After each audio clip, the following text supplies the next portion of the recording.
do you want to talk about tonight, Miss Jazz? I'd like to say that my accent is super obnoxious, but I own it, and everyone's been saying stuff to me about it. It's fine. It is wicked obnoxious, dude. Oh wow. I mean, I was born with it. I'm gonna die with that, you know. I want to talk about forgiveness. I had a bunch of good stuff I wanted to talk about. But right now Roxy's swimming into the hardwood floor, so she's being really What is she's she being doing? really she's being really obnoxious. The dog. The whole house is being obnoxious, huh? Yeah. Where's my forgiveness stuff? Are you okay, Roxy? All right, well, I'm gonna go off the whatever's happening in my mind right now. Violet. Forgiveness is a huge piece of all our relationships, including our relationship with ourselves, because we make mistakes, we do shit here that we're not happy about, we're not proud of, and the easier we can be with ourselves, I think that the easier we can be with others when they do wrong things to us. For some people it starts when they're young, a lot of trauma and things. And then, in adulthood as well. I don't know. For me, I've been working through forgiving some stuff that people have done. And I'm going to be honest, though, when I think, oh God, 4 or 5 months ago, I called a good friend of mine that I worked through a lot of stuff with and said, I have to forgive this person. And he was even like, oh, he's like, all right, okay. He was even like, that's going to be a big one. And, been letting it go piece by piece. And that thing that you sent me the other night, I think that guy said it perfectly. You're not trying to forgive them to pick up the phone and call and be like, hey, I forgive you, because it's not about them. It's for yourself. And why you need to do that for yourself is when you remember it or you recall it or somebody brings up that story and then you relive it, and you don't just relive it in the story in the moment, you relive how you felt about it. And if it made you angry or hurt you or pissed you off, when you relive it, you're going to relive the emotions. And when you forgive for yourself, you push those emotions and stuff away from it, because there's no reason for that to have power over you or make you upset anytime you remember it. And the faster you can do that, the easier it is, like you said, to forgive others. And then not beating yourself up too, when we all fuck up, make mistakes, you got to forgive yourself too, as long as you make an honest effort to try better and be a good person or not make the same mistake again. Although most of us do make the same mistakes over and over, but at least make a conscious effort, try not to do it, Well, if we decide to change and we change inside and we change our thoughts and we change our habits and we stop telling the old story, there's a good chance that we won't do the same thing again, because our energy will change. And if we can make new habits and new choices and decide, I don't want to hold this anymore, I don't want to revisit this anymore. Yeah, I think it's about letting go, like you said, like let go of that, because when you think of that person or you think of those incidents, like, I mean, everybody's got somebody that's pissed them off at some point, and if they even think about that person, they cringe for whatever the reason, whether you know them or not. It could have been some asshole that cut you off and almost killed you 2 years ago, and still remembering it pisses you off, but yeah, letting that shit go. Can you stop? I can't do this. This kid's fucking licking popcorn and their fingers right in front of me. I'm eating popcorn. You're doing shit that I'm trying to concentrate. It's so fucking with me. What am I doing? You know exactly what you're doing, kid. My kid does the same shit. Cut it out. She's dragging her fingers in the popcorn bag, licking them. Like, I don't usually care, but it's getting recorded. Yeah, we'll cut that piece out. Redo. No, you can keep going. I can cut it out. All right. Yeah, the whole point of it has to do with us and no one else. Yeah. It's the intention of releasing it from our memory physically, like you said, your body actually, when it revisits that memory, you feel the pain or whatever was done to you. I mean, some people have had extreme traumas, you know, being in therapy, working as a therapist, you know, people go through like crazy stuff. I've heard and seen it all. Mm-hmm. So some things are a little bit more challenging than others, especially if it happens to you when you're young and it's supposed to be like the person that like loves you and cares for you. Mm-hmm. And it could be a process. It could be a healing process. It doesn't Forgiveness happen overnight. Yeah, it no, takes a minute. no. And sometimes it takes energy healing. Sometimes it takes, you know, several sessions of energy healing. Therapy, you know, weekly. I mean, there's certain things that you have to do to work towards that. But I think once you have like an awareness of how important it is, you know, and I had to forgive a lot of things that happened to me when I was young. And I feel like it's not even attached to me anymore. Like that's not even the same story. Like it feels like a new life or something, but it's work. It's a lot of meditation. It's a lot of clearing. It's a lot of intention. A lot of choosing to whatever. So then when new things happen to us that we have to forgive, it gets easier and easier. And you're able to process it quicker and quicker once you realize like, oh, it's not serving me at all to be angry at this person or to hold a grudge, because people hold grudges for years, right? Like I know people, but that's just not letting go of the reliving or the feeling you get when you remember an incident. That's why you hold a grudge. You hold a grudge because something happened and you're holding on to that so hard that it still angers you the same as the day it happened 20 friggin' years later. And that's just no way to live. No. And I think I don't want to mix it up, but having a boundary against something you don't want in your life versus just holding anger in you for something someone else did is really, you're hurting yourself. Oh, totally. Well, you just said it too. Like, so when you were like working through stuff, because I know you've had some big things you've forgiven. Like we both told each other about some pretty, you know, heavy shit we've forgiven, you know, and for ourselves.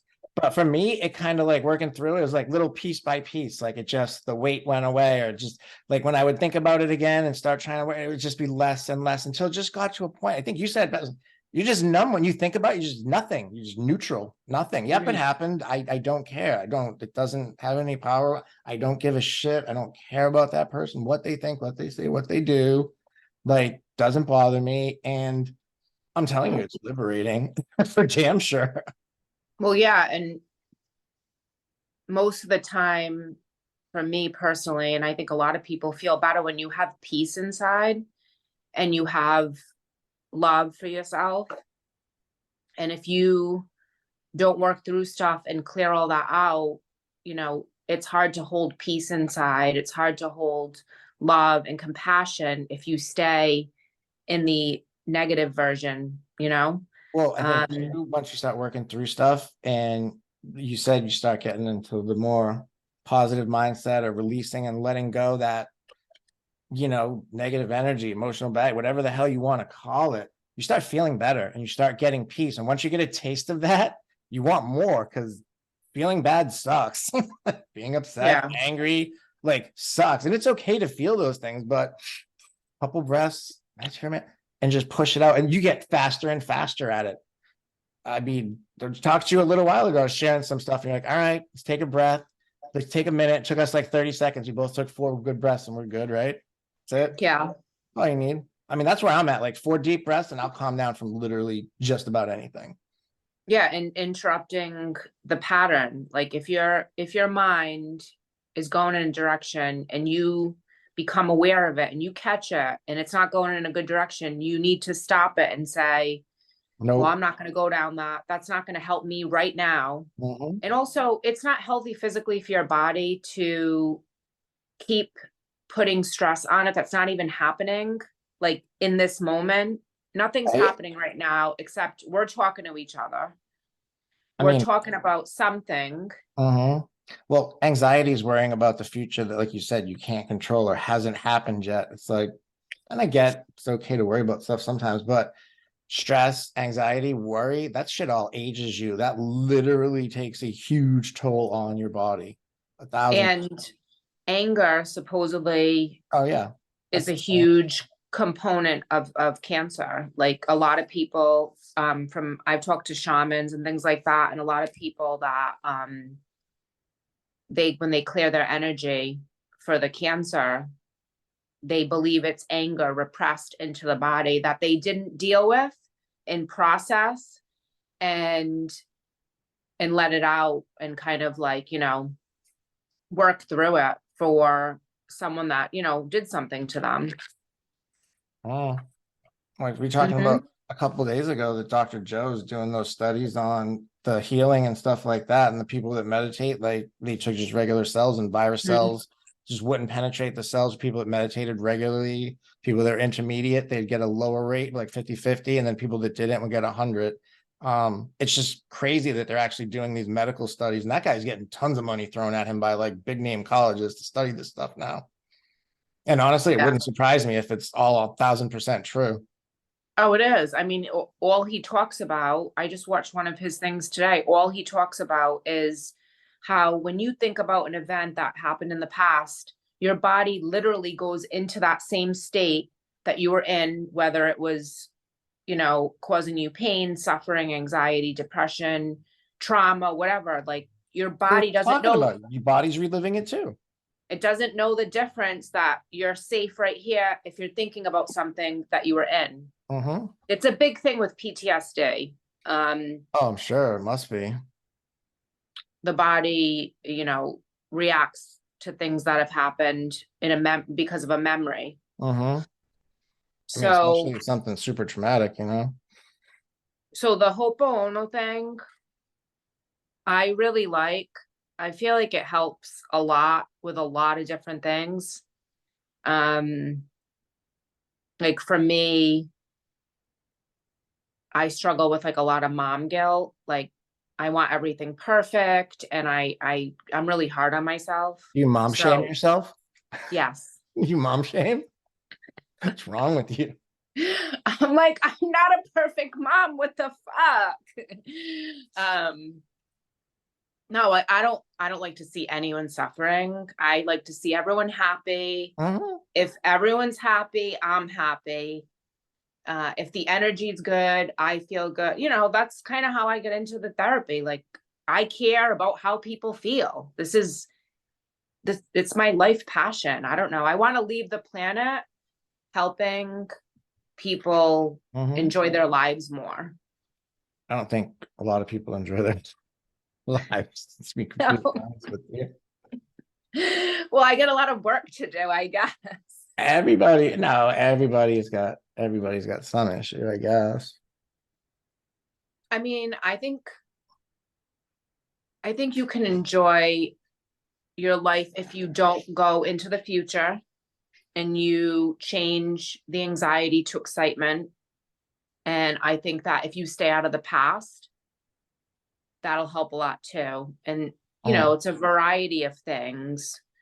Um, but when you stay in love and gratitude, you really kind of like, I get excited if I see deer outside. Like things like that, like a big family of deer. I'm like, oh, the deer are outside. Let's look at them. Nah, I get distracted by squirrels. Like I literally used to say it as a joke, and now it's like a thing of me and my kids squirrel like squirrel. And like I used to do it with my dog, Allie. She was a puppy, and we'd be out walking. If there's a squirrel, I would yell it and point, and she would go after him. And then when she got older, like if I said the word squirrel, that dog went bananas, like looking around for something to like snatch up. All right, well, let me go through a few points here that I think are important. All right. Um, in regards to forgiveness and and what it can do for someone in their life personally and then outwardly. First of all, you get a clean slate. You get to get up in the morning and feel however you want, and you don't have to think about what happened the day before, the night before, 5 years before, what we failed at, what we didn't succeed at, you know, whatever. You clean slate, and you don't keep revisiting the past. And if you catch yourself doing that, you bring yourself back to the present.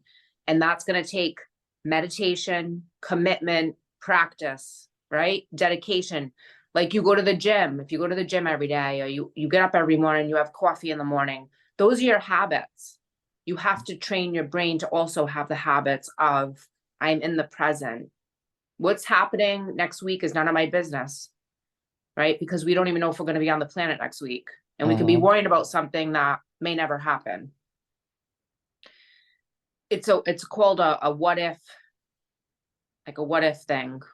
People say it to me all the time. Well, Jess, what if this happens? Or what if that happens? And I'm like, no. You don't know if you're even going to be in that situation. So don't get into the what ifs either. Those are anxiety based, and that's not reality. So send a lot of love and gratitude to yourself whenever you can. Even if it's something simple like, you know, I got to work today, or, you know, some people are struggling bad to even get out of bed. Like I know that, I've been there. You never done blanket therapy before? She's laughing because she has. No, I haven't, but I know. You've never done blanket therapy. That's what me and my friends call it. When you just like get the fuckets and you just don't get out of bed for a week. I mean, I don't have that luxury with the kids, but I mean, this is a long time ago I'm talking about, but yeah. Either which way, you have to give yourself credit for the small victories every day. You know, doing your hair, sometimes doing your hair, taking a shower. I mean, some people struggle just to do the bare minimum. Having a healthy meal. It's one step at a time. And it's where you can start out. And then if you're on that next level and you want to get to the point where you're in detachment and nothing bothers you, you know, then you're going into a higher level of consciousness. You're going into more of, you know, enlightenment and things like that. But most of us are not living on that level on a day-to-day basis. Oh, come on. I'm damn close to there. What's past detachment? Like 0 fucks given? I think that's where I'm at. Like give no fucks about nothing. Besides like a handful. It's actually, it's when we all love each other and you feel all connected, like a oneness. That's enlightenment. No, for sure. I know me, like, because I can pull out of it quick if I start getting annoyed or upset or like something, you know what I mean? Something happens, there's like something triggered. I had real quick. I told you about something last week that I came real quick and stopped it. And that was a big one. And one of the ones that I do, you know, like breathe, like to like 1 or 2 deep breaths. But the other thing is, you said gratitude, like grateful for my house, grateful for the kids, like grateful, you like go through, like, even if you got like 4 or 5 of them. And then once you start actually thinking about what is good in your life, you kind of push bad thoughts out of your brain because you're focusing on good things. So if you got 5 or 6 that when you get annoyed, say, I'm grateful for this. I'm grateful I have a roof over my, I'm grateful I have food today. I'm grateful I have some water. Like I made it to work, like whatever you got to say, you know what I mean? It doesn't have and to be energy and be aware of who you spend your energy with. Like you and I, when we connect and we talk, we don't drain each other, and it's always light, and you know, we laugh and stuff. But if you're around people that pull from you, drain you, and don't uplift you, then you got to be aware of that too, and not hang around that a lot, and be with people that are light and funny and are trying to like be positive. You don't want the person that's going to say like, oh, this is never gonna work out, and they're in that like negative, like, oh my God, I know those kinds of people. I can't really hang out with them like that often. And they're always worst case scenario. They're always like telling you Yeah. the worst case scenario. Yeah. So I know some people that's like that. important, I think, too, to mention. Yeah. I mean, I don't know. I mean, you can be there for your friends, everybody has some shit, but like you said, if it's just every time you talk to this person, it's just constant drama, constantly negative, or that sucks too. Yeah, it doesn't even have to be drama, but if someone doesn't have, like, it's not an optimist, like they don't think positively, they're not on that like path, they're gonna pull you down. It's way easier to pull someone down than it is to lift someone up. Yeah, you get the I people that are buzzkill and like change the whole vibe in the room when they walk in. Or that one Yes. friend, like, what do you guys want to do? Oh, we all want to go here. Nah, I don't want to go there. Like, well, there's five of us that want. Yeah, I don't want to go there though. And you're like, you know, Mm. there's always that Yeah, one. and it's also important to mention too that unfortunately empaths sometimes end up with like a narcissistic type of person because one's a giver and one's a taker, and the energies, until you become aware. Mm. So that's important to mention too, Oh, I know all that, about it. yeah, I mean, we I know both all about learned. that. Hmm. They call them what do you emotional vampires. They suck the life out of you. Mm. And that's all right. And then you forgive yourself for making that decision to be with that kind of energy, and you had a certain purpose here to have kids, a certain, thing your souls were supposed to do together, because you mentioned it, and I've read it, and also we agree to come here to do something, Mm-hmm. and we supposedly have these agreements with these people that we have relationships with. I'm gonna say that whole situation. I would say that my spirit was at like a high stakes poker game at 3 a.m., lost a huge hand to a demon and had to sign a fucking contract. And I'm like paying for that shit right now. I know, because I'm like, why the fuck would I agree to this shit? What was I I'm thinking? just saying, like, I lost big. I owed somebody big. Like, there's something big. It's like, shit, really, man? All right, fine. I don't know. I'm sure I had it Maybe coming for we're someone. gonna we're gonna look back one day and have like a good fucking laugh about everything. I already do. I laugh about a lot of shit I've had to go through. Well, All good right, for it's you. all I don't good. know. I'm All right. not quite there yet, but I'm working towards it. I feel like I'll get that maybe when I'm on the other Hey, side. I My look at it like this. You know what? I had a lot of opportunities. I did a lot of things very young. I learned a lot of very important life lessons very young, and that rocked my world. And I was depressed for a bit. But you know what? Where I'm at now, I'm healthy. I'm happy. I got a nice home. My kids are happy. I see them every week. You know what I mean? mm, Make my own schedule for work. I'm not, I don't live in stressed out energy. I have a very peaceful, quiet life. You know, for the most part, life's good and I'm happy. So I would rather be here than go through another second of that. Because I'll tell you, God, I was for a long time. I was like, honestly, here's my thought process.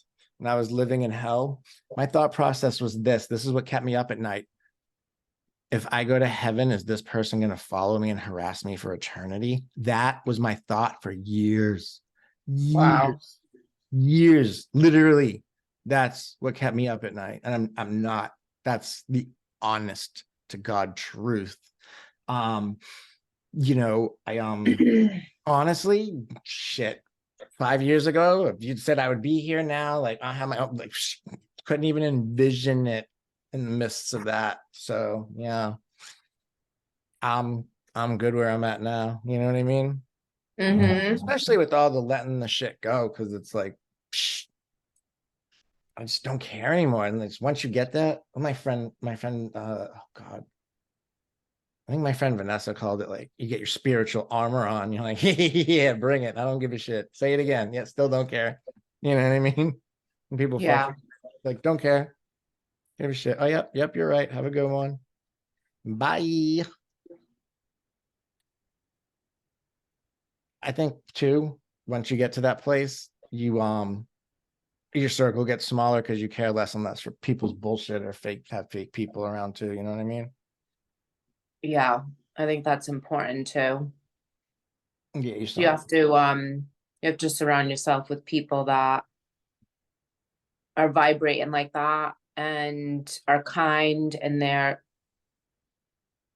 here to like make a difference, like to serve. And I was watching Wayne Dwyer the other day. He's dead now, I think. Who? And he wrote like A Course in Miracles, or he did something about miracles. He did a bunch of self-help stuff. Wayne, Dyer. Sorry. Anyway, he was talking about like Mother Teresa and stuff, and about letting go. And a couple of things that he said, it gave me the chills, and it helped to kind of understand, like, it was never about you and the other person. Mhm. It was always between you and God. And, if you're kind and you get screwed over, be kind anyway. If you build something and someone comes and destroys it, build anyway. And that's about relationships, love, business, whatever. Don't change who you are if you're coming from a good place because someone else isn't. And I think that's the main thing. Like, don't let anyone destroy you. Don't let anyone change you. Maybe your strength or something, you can learn to be stronger and have more confidence. So change positively. But if you do good and you get fucked over, do good anyway. Right? Like, why be an asshole because someone else was an asshole? I mean, and there's a difference, because I can be kind of spicy, and if someone does something to me, I usually treat them the same. Muy So picante. yeah, well, I'm Italian. I have like revenge running through my blood. Bro, I gotta see you in rage mode someday. Oh God, I'm gonna video and upload that shit. I'm just I gotta be careful, because I try to, like, if someone does something to me, I'm gonna do the same thing back to them, so that's when the awareness has to come in. And why am I playing this game? Why am I going to do this with this person? And a part of me wants to teach them a lesson, because I'm like, oh, I'm smarter than them. I want to teach them something. But then I think it's I'm like, mindset. You can just, instead of saying, I'm going to do something to get back at them, just say, I'm going to give karma an assist so they can get the shit done quicker. I mean, you're like helping out, right? That's just an assist. Yeah. That's an assist. It counts. You get ranked for assists, right? That's actually a really good one. I love that. So anyway, and also the other thing I want to mention too, is we all have our own personal reality. So getting offended a lot by what other people say or do, or, it's really just not that helpful. Like, I had someone get angry at me because I didn't say hi to them at the gym or something. And then they were angry at me for like weeks. And then one day I smiled at them and they were like, don't fucking smile at me. And I was just We gotta like, get you wow. a group of friends outside of your gym. The person, a female too, like held on to that for weeks and held that anger, and like didn't get over the fact that I was in my zone. I didn't say hi, and now they're like my enemy. And now when I see them, I just like kind of laugh inside, like, wow, like thank God I don't live like that. Like a frenemy or a real enemy? Like she wants to stab you in the parking lot? The point is that they don't mean anything to me. Like, it doesn't matter to me. It's just the point that how someone can hold something, and what a sad way to live, and how we have choices that we don't need to stay in that kind of energy. Yeah, hold on to grudges. I remember